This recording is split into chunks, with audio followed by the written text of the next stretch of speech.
에베소서 5장 18절 말씀 우리 한 목소리로 두 번 읽도록 하겠습니다. 시작. 술 취하지 말라. 이는 방탕한 것이니 오직 성령으로 충만함을 받으라. 술 취하지 말라. 이는 방탕한 것이니 오직 성령으로 충만함을 받으라. 아멘. 오늘 특별하게 귀한 목사님의 말씀을 듣도록 하겠습니다. 한국 교계의 큰 어른 되시는 분이신데 한국 교회에 잘못된 이단들이 굉장히 많이 침투하고 있는데 그것을 막아내신 그런 분이십니다. 한국 그 기독교 진리의 복음의 말씀을 잘 지키기 위하여 평생 목회하시면서 통합 측 장로교 통합 측의 이단대책위원장으로 계셨고 또 교회와 신앙 주필로 사역을 하신 분이십니다. 지금은 빛과 소금의 교회 담임을 하셨다가 은퇴하시고 원로 목사님으로 계시면서 잠시 영국을 방문하셨습니다. 우리 교회에서 오늘 본문의 말씀을 가지고 말씀을 전해 주시겠는데 성도와 성령 충만 이런 제목으로 말씀을 전해 주시겠습니다. 우리 샬롬으로 맞이하도록 하겠습니다. 샬롬.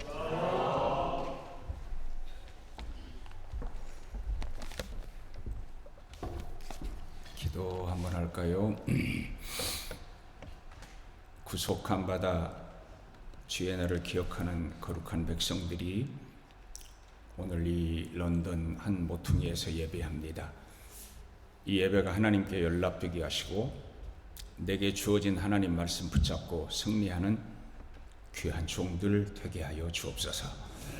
예수님 이름으로 기도하옵나이다. 아멘.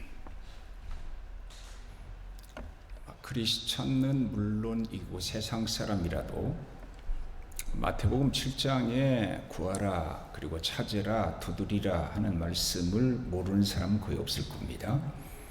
구하면 반드시 주시겠다는 거고 찾으면 찾게 하시겠다는 거고 두드리면 열어주시겠다는 거예요.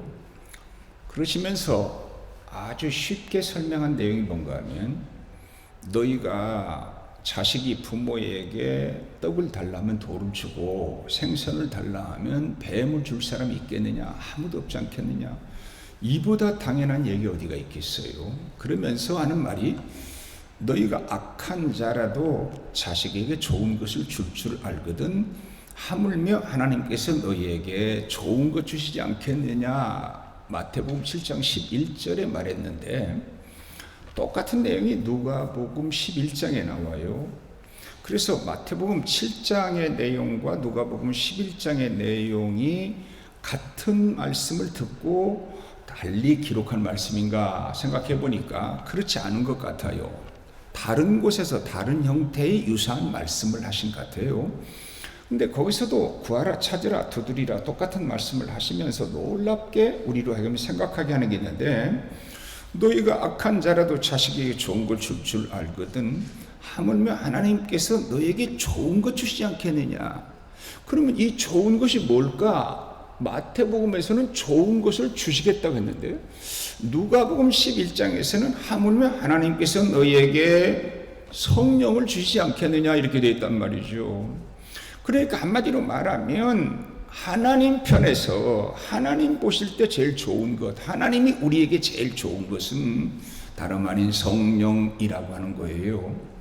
그렇다면 우리가 성령 충만함을 얼마나 성령 충만이 귀하고 1등 하는 것보다 귀하고 병들어 죽어가는 자가 불치병에 죽어가는 자가 그 불치병 고쳐달라고 간구할 때보다 내일이면 부도가 나는데 오늘 저녁 잠을 자며 누가 어떻게 내일 부도를 막아볼까 하는 사람의 그 부도를 막아야 하는 그 절박함보다 하나님께서 우리에게 정말 최고로 하나님 보실 때 좋은 것을 성령이라고 한다면 과연 우리는 그러면 성령 충만을 받기를 원하고 정말 성령 충만을 경험하고 성령 충만 받기를 원한 일이 있는가?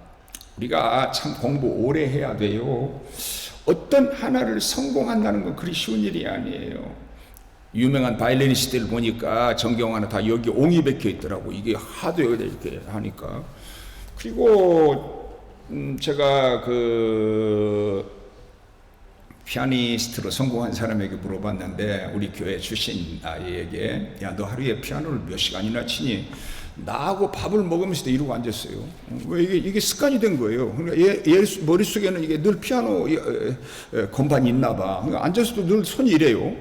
하루에 많이 칠 때는 17시간을 친다고 그래요. 목회자가 훌륭한 설교가로 하나 성공하려면, 시인이 훌륭한 시를 한 편 써내려면, 사업가가 사업에 성공하려면 얼마나 많은 노력을 해야 합니까? 그렇다면 우리가 예수를 믿으면서 정말 성령 충만하기를 원하고, 내가 성령 충만 받아야 되겠다고, 나도 성령 충만 받게 해달라고 하나님 앞에 간구한 시간이 얼마나 되며 그 간절하고 절박한 기도를 얼마나 했는가 하는 점입니다. 제가 자주 쓰는 말 중에 하나는, 우물가에서 목말라 죽기는 어려워요. 그렇죠? 우물가에서 어떻게 목말라 죽겠어요? 진수성찬 차려놓은 밥상 앞에서 굶어 죽기는 정말 어려워요. 그렇다면 우리가 원해도 하나님이 주시지 않으려고 하거나, 하나님이 아무리 우리에게 주시고 싶어도 내가 원하지 않는다면 못 받아요. 주지 않아도 못 받고, 받지 않으려고 해도 못 받아요. 그런데 주실 분이 주기를 원하고, 받아야 할 우리가 만일 받기를 원한다면 못 받는 것도 이상하지 않아요? 아마 여러분 가운데, 그래, 성령 충만해야 돼, 성령 충만은 우리보다 목사님이 해야지, 우리보다는 장로님이 성령 충만해야지, 그래도 권사님 정도 되면 성령 충만해야지, 이런 생각을 하지만, 난 이제 예수 믿은 지 얼마 안 됐는데 나도 다음에 성령 충만할 거야, 이런 생각을 하는지 몰라요.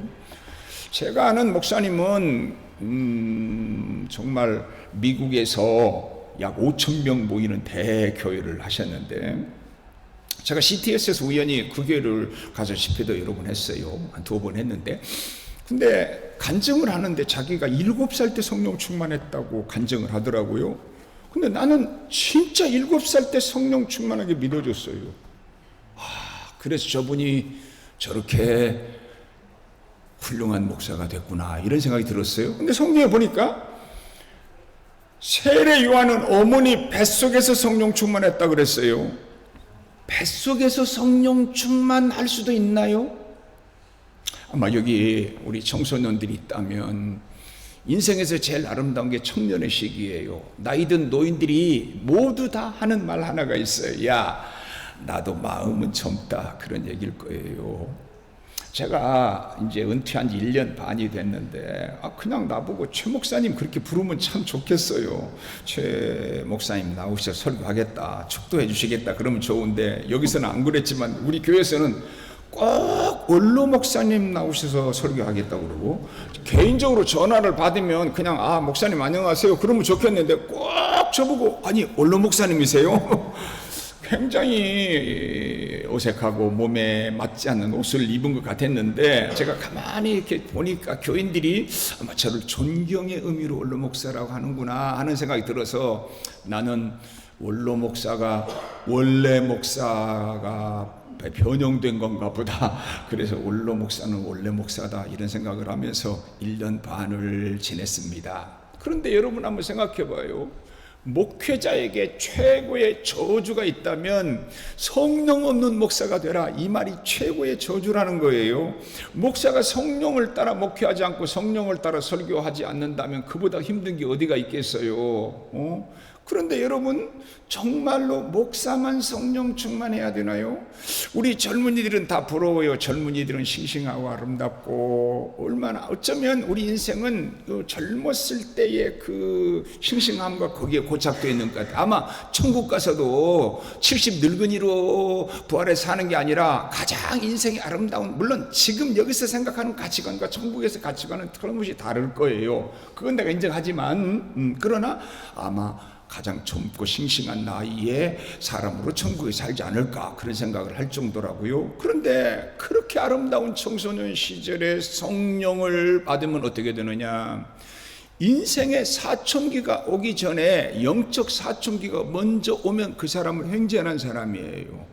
성령 없이 살아가는 젊음은 그 젊음의 함정이 너무나 많고 그 젊음은 너무나 고통스러운 시간일 수도 있어요. 아버지가 한 사람만 성령 충만하면 그 가정 대박나는 집안이에요. 어머니가 성령 충만해서 아이를 키우면 그 자녀들은 더 말할 필요가 없어요. 성령 충만한 목사님 밑에서 말씀 듣고 성령 충만한 목사님 밑에서 신앙생활 하는 것보다 더 큰 복이 어디가 있겠어요? 따지면은. 그렇다면은 오늘 이 말씀은 누구든지 다 해당되는 말이 아니겠어요?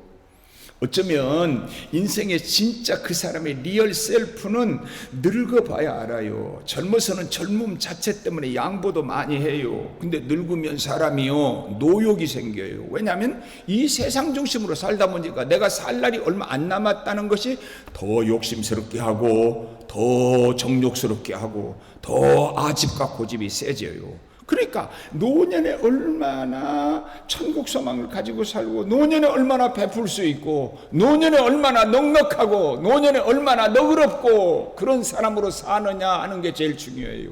그러니까 진짜 성령 충만한 사람은 젊어서보다 어쩌면 늙어서 보아야 알지도 몰라요.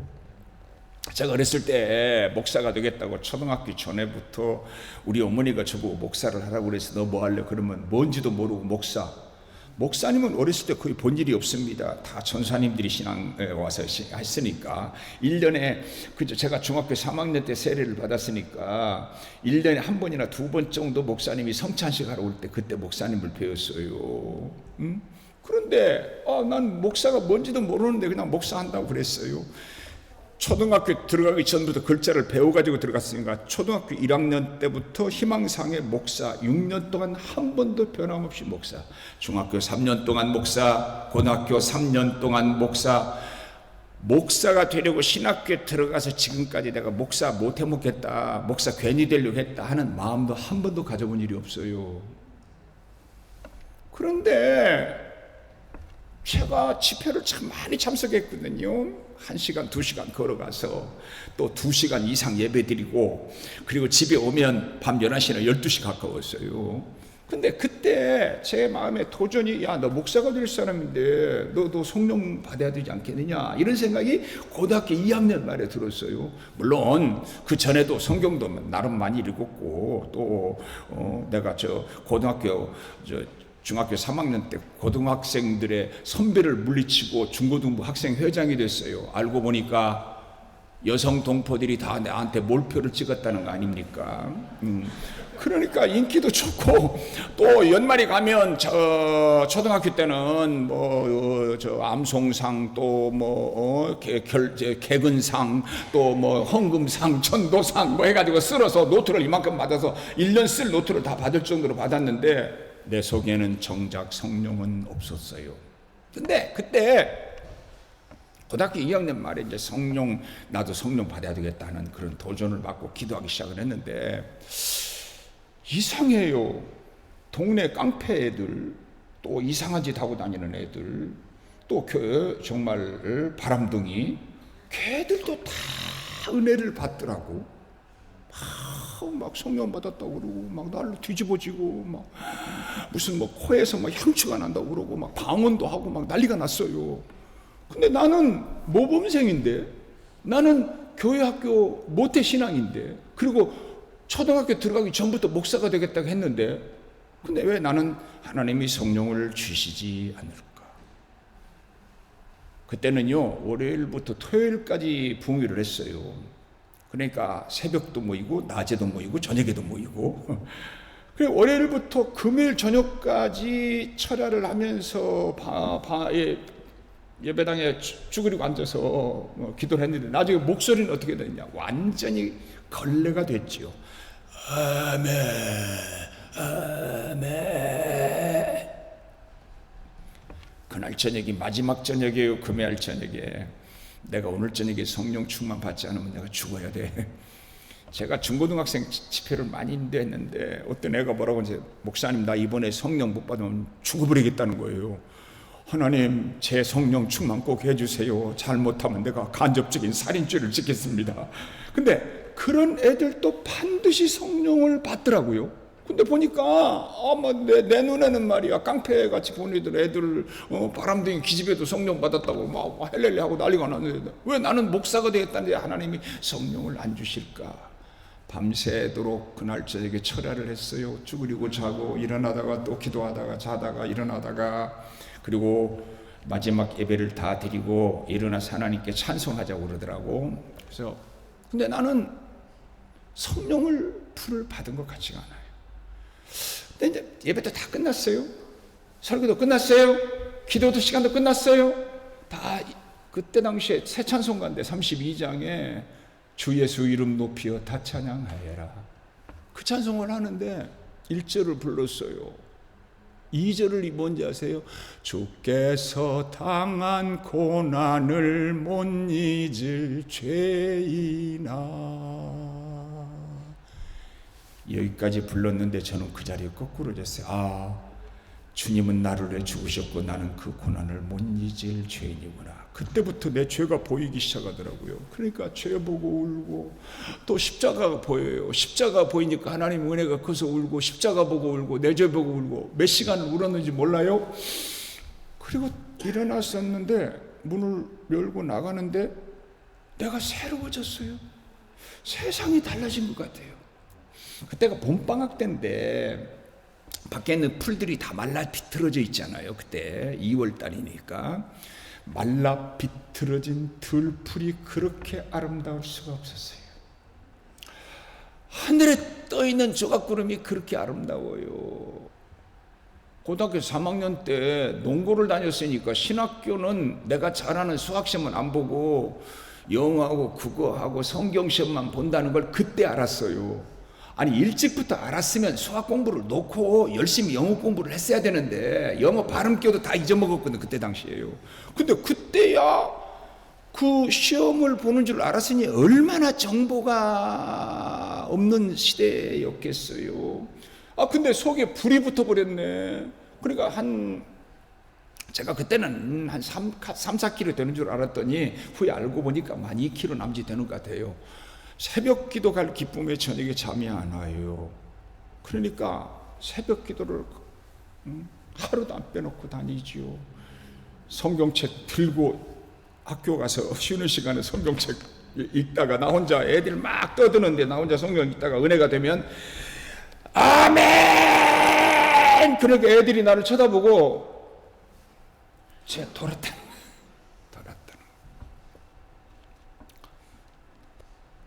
제가 고등학교 3학년, 대학교 1학년 때쯤은 사춘기가 온 듯해요. 믿거나 말거나. 근데 은혜 받고 성령으로 거듭나니까요.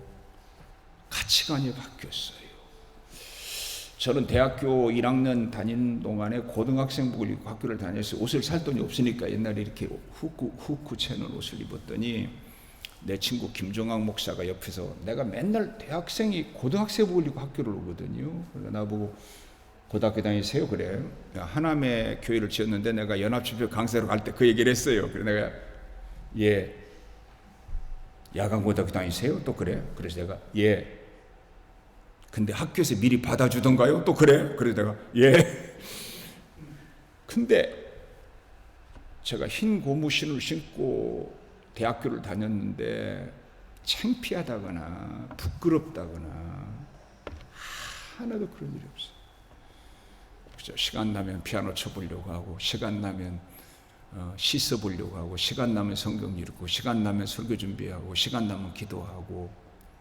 성령에 붙잡혀 사니까 내 인생이 달라지더라는 겁니다. 여러분, 제가만 일기장에 남아있으면 일기장에 거의 다 2가지가 쓰여있을 거예요. 초등학교 때. 첫째는 어머니 말 잘 듣자. 어머니 말 잘 듣자. 목적론적 선은 있으니까 이념적 선은 있거든. 실천적 선이 없는 거예요. 근데 우리 어머니가 조금만 내게 불편한 소리를 하고 안 좋은 말을 하면 그 다음에는 이게 안 되는 거거든. 또 하나는 공부하자.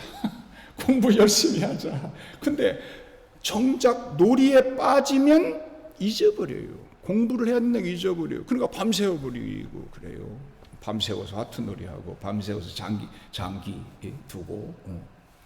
근데 성령이 나를 사로잡은 후에는 성령이 나를 끌고 가는 것 같아요. 제가 영어를 잘하지는 못합니다. 또 영어의 나라 영국에 와서 영어를 잘하는 것처럼 한번 웃기지, 그죠? 근데 영어 단어를 하루에 150개씩 외웠는데 그게 외워지더라고요. 그리고 내 삶을 어느 하나에 집중해 사니까 모든 게 달라지더라는 겁니다. 제가 어렸을 때 이런 생각을 했어요. 이제 집회 가면 성령 충만 받으라는 말을 목사님들이 찬설교를 많이 했는데 통성기도 시켜놓고 막 성령 받아라 그러면 막 아멘 아멘. 어떤 사람은 심지어 성령을 받아서 입에다 넣듯이 아멘 아멘 이렇게 했어요.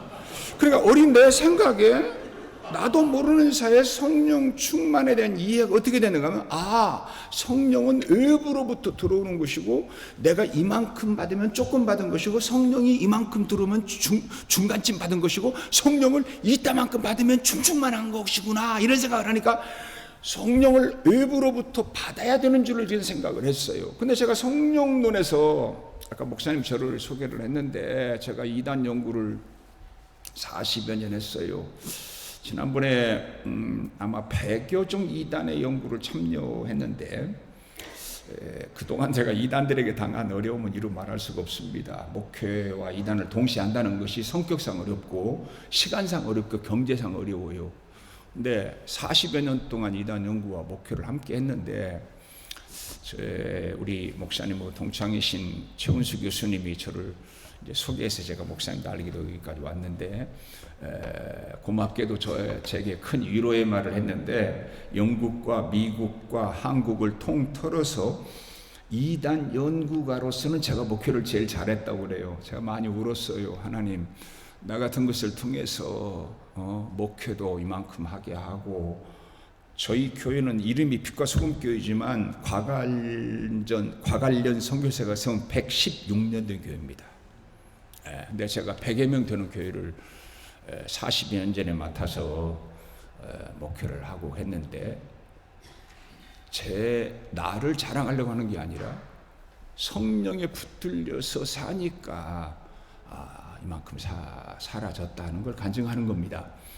이 교회 전에 하용료 목사님도 제가 잘 알고 또 여기 출석하셨던 이지연 목사님 제 동기 동창이에요. 이지연 목사님 한번 지나가듯이 저보고 유병근 목사님 저희 교회 자주 참석하세요. 여기 출석하셨다고 그러더라고. 근데 제가 친구지만 존경하는 것은 정말 성령 충만한 친구고 또 한국교회 선교에 한 불을 지른 목사라고 생각해요. 근데 한 번은 저보고 그러더라고요. 최영, 우리는 성령 물결 위에 떨어진 낙엽처럼 성령 위에 떨어져서 살아야 되지 않겠어요? 그러는데 그 말이 제 인생관이 될 만큼 그래요. 여러분 물결 위에 낙엽이 떨어지면 낙엽이 흘러가는 방향과 속도와 모든 것은 누가 정하느냐? 물이 정해요. 폭포를 만나면 폭포수처럼 떨어져요. 잔잔한 물 위를 떠가면 잔잔하게 떠가요. 물이 오른쪽으로 한 바퀴 돌면 이 나뭇잎도 반드시 오른쪽으로 한 바퀴 돌아야 돼요. 누가 인생을 아나요? 바둑은 반집 차이로 지고 이기고 하되 스케이트 선수들 보니까 발 틈 사이로 스케이트 날을 조금 더 앞질러서 0. 몇 초 차이로 금메달과 은메달이 결정되대. 누가 요셉처럼 감옥에 들어가서 28살에 들어갔는데 30세가 되면 애굽의 법적으로 관직에 오를 수 있는 법적 나이가 30세예요. 저희 큰형님이 사범학교를 졸업했는데 호적이 늦게 돼가지고 선생이 될 수 있는 나이가 모자라는 거예요. 졸업을 했는데도 법적 나이가. 그러니까 기다렸어요. 1년인가 2년간을 기다렸다고.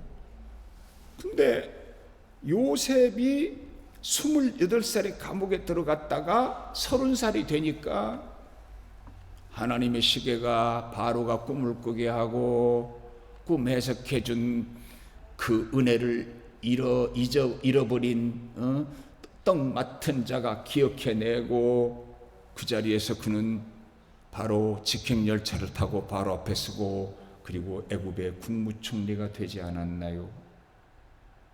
만일 하나님께서 진짜 나 같은 것을 만세전에 선택했다는 말을 믿어진다면, 뭐 저 어렸을 때부터 성경도 20살 되기 전에 성경을 5번만 읽으면 훌륭한 사람 된다고 그래서 억지로 읽었어요. 근데 만세전에 나를 선택했다는 말을 제가 에베소서 읽으면서, 아니 우리 어머니가 만일 산하제 하늘에서 나를 낳지 않았으면 어떻게 되는 거야? 그런 생각 들었어요. 진심으로. 그래도 하나님 말씀이니까 그냥 그대로 믿자. 근데 은혜를 받고 난 후에 제가 생각해 보니까 지구촌에 이렇게 많은 사람 중에 하나님이 나 같은 것을 만세전에 정말 선택했다고요? 그러면 우리의 신앙에 능동성도 있고 수동성도 있는 거지요. 열심히 있으면 다 열심히 내야지요. 충성하려면 죽도록 해야지요. 기도하려면 열심히 해서 응답 받을 때까지 기도해야지요. 그러나 더 중요한 것은 하나님의 손에 붙잡혀서 하나님의 주권에 사로잡혀서, 바울이 뭐라고 그랬어요? 내가 그리스도께 잡힌 바 된 것을 찾으려고 하느라 그러거든요. 찾으러 간다는 말은 능동적인 의미를 담고 있다면, 그리스도께 잡힌 바 된 것은 수동적인 의미를 가지고 있어요. 내가 계획하고 내가 생각하고 내가 노력하고 그것보다 하나님의 뜻에 순종하려고 하는 마음이 더 중요하지 않을까요? 그러면 성령 충만은, 성령은 인격이시니까 내 속에 성령님이 예수 그리스도를 구주로 고백하는 순간에 내 속에 들어오신다고 그랬어요. 성령으로 하지 않고는 절대로 예수 그리스도를 구주로 고백할 수 없다고 그랬어요. 정말로 그가 입으로라도 예수 그리스도를 고백할 수 있다는 건 쉬운 일이 아니에요. 만일 누구든지 그리스도를 내 구주로 고백했다면 그는 이미 성령이 들어간 사람인데, 성령은 내 속에 들어오셔서 성령의 의지와 목적과 뜻이 있는데, 우리 속에는 내 정욕으로 가진 내 목적, 내 계획, 내 뜻이 있어서 이것이 늘 싸우거든요. 그 바울이 뭐라고 그래요? 날마다 나를 처복종시킨다고 그러고요. 오라, 나는 곤고한 사람이라고 말했거든요. 이런 영적 싸움을 가지지 않았다면 성령이 그 속에 들어가지 않았는지도 몰라요. 그런데 성령으로 날마다 육체의 소욕을 죽이고 성령이 나를 지배하고 성령의 뜻이 나를 통해 이루어지는 내 인격을 지배하느냐 커지면 그게 바로 성령 충만이거든요. 그러니까 성령 충만은 외부로부터 성령이 내 속에 양적으로 들어오는 게 아니라, 제가 이단형 가면서 볼 때 제일로 이단 문제가 많이 발생하는 몇 가지 교리가 있어요. 종말론, 그리고 삼위일체론 중에서도 성령론. 이 두 가지가 제일로 이단이 많이 발생해요. 근데 이 성령론의 가장 근본적으로 문제가 되는 것은 성령을 인격적으로 이해하지 않고 힘이나 어떤 능력으로 이해하는 것이 가장 큰 문제거든요. 그러면 내 속에 성령이 들어오셨을 때부터, 그때부터 성령은 나에게 말씀하시고, 성령은 나를 이끌고 가기를 원하고, 성령을 따라 살기를 원하고, 성령이 내 지정의를 지배하기를 원하고, 그래서 나를 통해서 하나님이 원하는 뜻을 이루시기를 원해요. 믿읍시다. 믿습니다. 그러면 하나님께 맡기면 좀 노력을 좀 덜 해도 괜찮아요. 아니, 노력을 안 해도 괜찮아요. 그냥 하나님 뜻에 순종하려는 노력밖에 우리에게는 할 일이 없는지도 몰라요. 하나님은 창녀도 구원해 주시고 세리에게도 천국문을 열어주시고, 이 세상에 말할 수 없는 가장 어느 시대나 최악의 죄인으로 취급받는 사람들이 세리와 창기예요. 그들에게도 성령 충만 주시는 하나님이라면 왜 나는 성령 충만을 못하겠는가? 성령을 구하지 않아요. 그러니까 예수를 믿어도, 성령을 혹 말해도 성령으로 생각하고 성령에 순종하려는 의지보다 하나님도 내 의지 속에 내 중심으로 살려고 해요. 그러니까 성령의 뜻을 이루지 못하게 된다는 것입니다. 오늘 제가 이 교회에 와서 열매 맺게 하소서 하는 제목을 딱 보면서 그래요. 성령의 열매는 9가지지만 본질적으로 하나예요. 헬라 원문에 육체 일들은 할 때 복수로 했어요. works of the flesh. 이렇게 works. 그런데 성령은 9가지라고 했는데 fruit of the Holy Spirit 이렇게 돼 있지 않아요. fruit of Holy Spirit. 그러니까 성령의 열매 하나로 돼 있어요. 원문을 더 정확히 번역하자면 성령의 열매는 사랑이니 그리고 나머지가 나와요. 그러니까 한 나무의 열매를 보면 그 질과 크기가 거의 똑같아요. 같은 나뭇가지에 이만한 열매 맺고 요만한 열매 맺고 이만한 열매 맺고 그러지 않아요.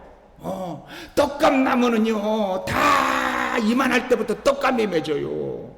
똘감나무는 아무리 크고 아무리 거기다가 비료를 많이 줘도 똘감이 맺어요.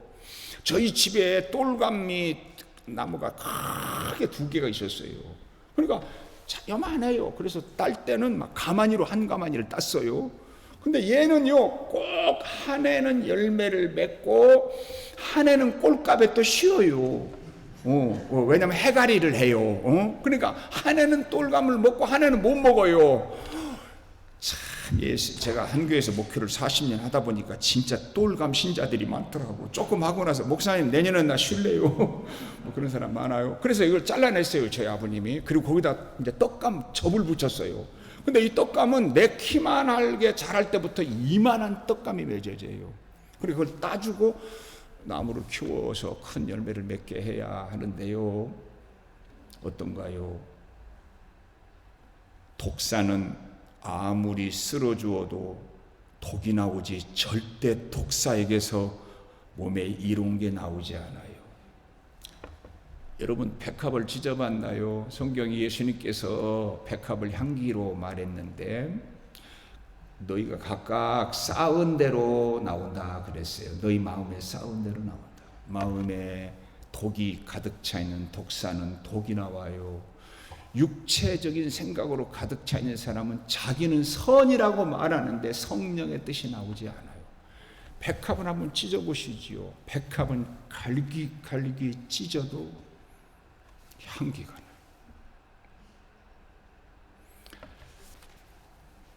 말세의 남종과 여종에게 성령을 물 붓듯이 부어주시겠다고 약속했어요.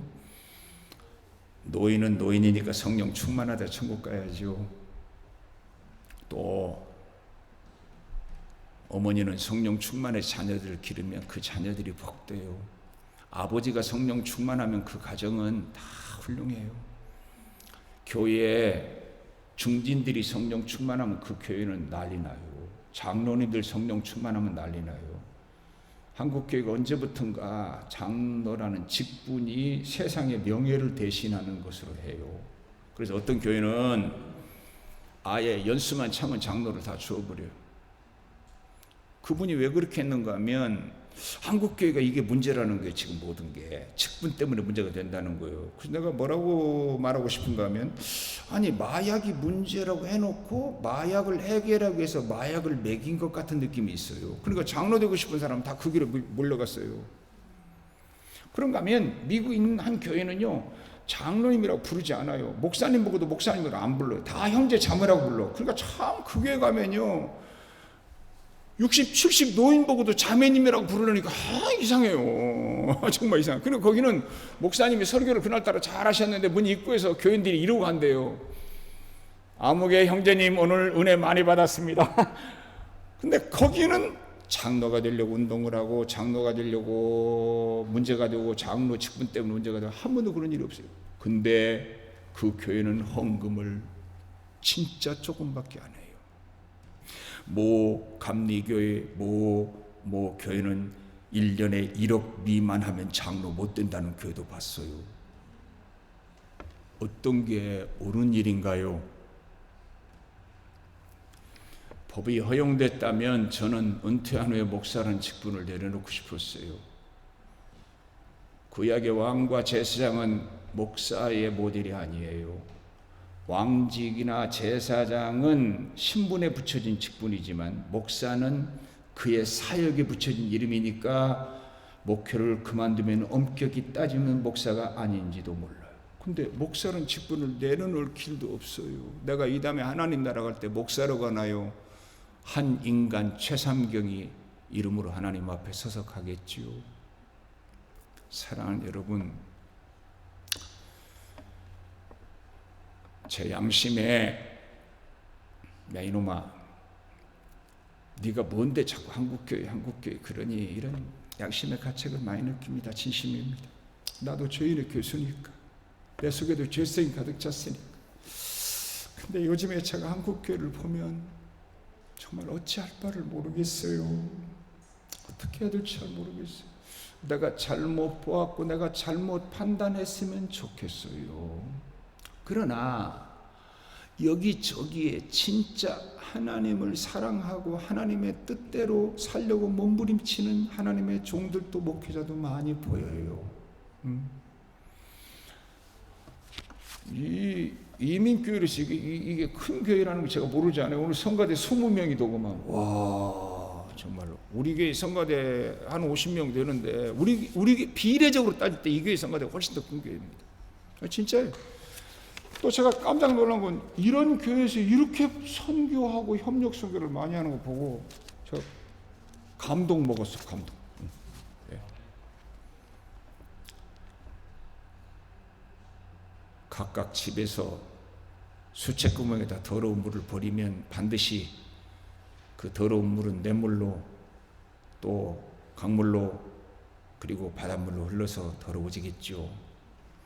이 골짜기 저 골짜기 맑은 물이 흘러내리면 골짜기 물이 맑아야 시냇물이 맑아지고 시냇물이 맑아야 강물이 맑아지고 강물이 맑아져야 바닷물이 맑아진다고 저는 믿어요. 성령이 지배하는, 성령에 따라 살고 성령이 내 인생을 끌고 가면 그냥 그대로 순종하고 가면 되는 것 같아요. 누구든지 구하면 성령 충만하게 하시는 하나님 믿읍시다. 그러면 자연스럽게 똘감람나무 잘라내고 떡감람나무 접붙이니까 그 다음부터는 떡감이 맺어지시 성령의 접붙임을 받으면 성령의 열매가 맺혀질 줄로 믿습니다. 피를 어디서 뽑아도 그 피가 마려지는 성분은 동일해요. 발에서 뽑으나 이마에서 뽑으나 왼손에서 뽑으나 오른손에 뽑으나 똑같아요. 목회로 보나 이단 연구로 보나 또 오늘날 한국교회 세습 문제로 보나 연합회관 문제로 보나 신학교 문제를 보나 선교회 문제로 보나 한국교회가 가지는 문제는 똑같아요. 성령으로 지난 기독교 역사 이래 없는 부흥을 이룬 게 한국교회인데 빨리 부흥하고 빨리 망하는 모범이 되지 않고 그런 전례를 남기지 않고 기독교 복음이 전해지지 1세기가 넘으면 최악의 부패를 한다는 교회사적인 예언이 있는데 드디어 1세기를 넘은 한국교회가 한국교회는 부흥을 이룰 때도 기적을 이뤘지만 부패하지 않는 새로운 기적을 낳았구나라고 인정받으려면 어떻게 해야 할까요? 성령 충만하고 성령의 이끌림을 받는 성도들, 성령이 이끌고 가는 한국교회 되면 그렇게 될 줄로 믿습니다. 기도하겠습니다.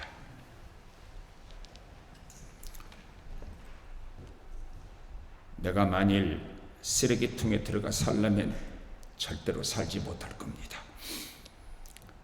내가 쓰레기통에 들어가서 오물통에 들어가 앉아 사는 것보다 성령님이 내 속에 들어와 거하심이 더 어려운 일일 것입니다. 그런데도 우리 속에 들어오셔서 성령님은 볼 것을 보게 하시고 들을 것을 듣게 하시고 우리의 인생을 계획하시고 또 내 힘으로 할 수 없는 것들을 이루어 가게 하시는 줄로 믿습니다. 하나님, 성령에 순종하는 저희들 되게 하여 주옵소서. 성령 충만하여 성령의 열매 맺다 가는 저희들 되게 하여 주시옵소서. 이 교회는 주님이 오실 때까지 하나님 뜻이 앞서가고 하나님 말씀이 앞서가고 하나님의 계획이 앞서가고 그래서 하나님 영화롭게 하여 영화롭게 되는 복된 교회 되게 하여 주시옵소서. 예수님 이름으로 기도하옵나이다.